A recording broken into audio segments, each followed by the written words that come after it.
শোট আজকের ভাররা idea club কর্তৃক আয়োজিত আরাফাত রহমান কোকো মরহুম আরাফাত রহমান কোকো স্মৃতি ডাবল ফিস ফুটবল টুর্নামেন্টের প্রথম শুট, চমৎকার গোল ঢাকা মোহাম্মদপুর। ঢাকা মোহাম্মদপুর চমৎকার একটি গোল করে নিলেন। এই পাশে রয়েছেন Dhaka Mohammadpur sporting club.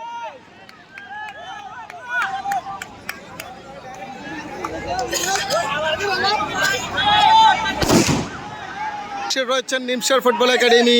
Nimsar football একাডেমির প্রথম শুট, 10 নম্বর জার্সি ধারিত গোলরক্ষক প্রস্তুত, দেখা যাক এবং মিস বরাবর সরাসরি ভারপুর স্টেজে পড়েছেন। আজকের 1-1 গোল শূন্য 1-1 ড্র থাকার কারণে সরাসরি আজকের টাইব্রেকার শুটে আমরা দেখতে পাচ্ছি।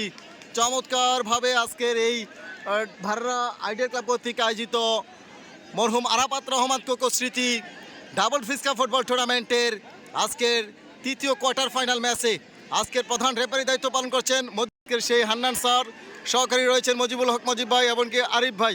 দেখা যাক গোলরক্ষকের ট্রাই, দ্বিতীয় শুট, ও চমৎকার গোল, দারুণ ডান্সিং অসাধারণ। 11 নম্বর জার্সি ধারিত দ্বিতীয় শুট নিমসার ফুটবল একাডেমি এবং চমৎকার গোল, অসাধারণ গোল, চমৎকার দারুণ ডসের মধ্যে গোল। এখন যাচ্ছেন সেই ঢাকা মোহাম্মদপুর স্পোর্টিং ক্লাবের চমৎকার 10 নম্বর জার্সি ধারিত তৃতীয় শুট করার জন্য। তারা কিন্তু দুটি শুটের মধ্যে দুটি গোল করেছেন। নিমসার ফুটবল একাডেমি দুটি শুটে একটি গোল করতে সক্ষম হয়েছেন।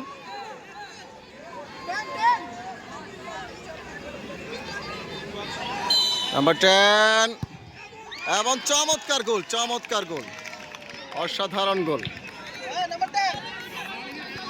আসছেন আজকের খেলার প্রথম গোলটি যিনি করেছিলেন সেই জুনিয়র টাইগার শরীফ। দেখা যাক চতুর্থ শুট, সম্ভবত 3 নম্বর শুট করার জন্য জুনিয়র টাইগার শরীফ প্রস্তুত। দেখা যাক জুনিয়র টাইগার শরীফ টাইব্রেকার শুট। আজকে কিন্তু দলের হয়ে প্রথম একটি গোল করেছিলেন, এমন গোল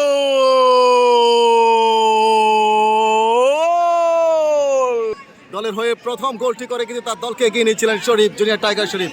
সরাসরি 1000 টাকা পুরস্কার দিলেন। দেখা যাক চতুর্থ শুট, চমৎকার ঢাকা মোহাম্মদপুর স্পোর্টিং ক্লাব 4টি শুট 4টি গোল করে নিলেন। যাচ্ছেন নিমসার ফুটবল একাডেমির 9 নম্বর জার্সি ধারিত।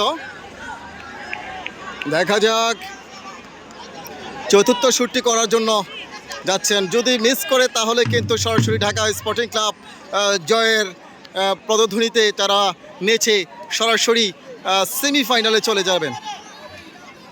যদি গোল করতে পারে তাহলে কিন্তু সরাসরি তারা পরবর্তী শুটের জন্য প্রস্তুত থাকবে। দেখা যাক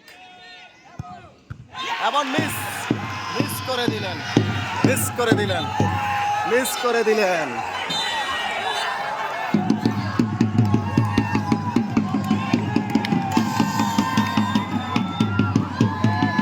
পারভেজ ভাই অনেকটাই হ্যাপি দেখা যাচ্ছে পারভেজ ভাইকে।